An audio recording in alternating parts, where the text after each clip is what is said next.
आज कळंब शहर बंदची हाक, शहरामध्ये जागोजागी पोलीस व दंगल नियंत्रण पथकांचा कडक बंदोबस्त।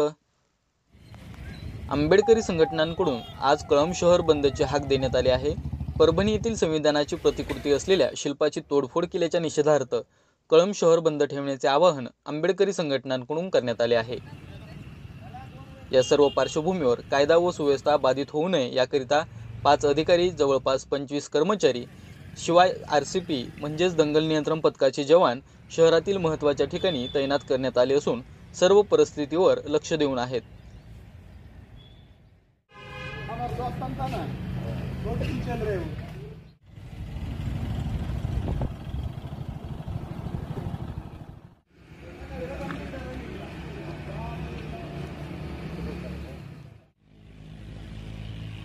नमस्ते धाराशिव न्यूज कळंब।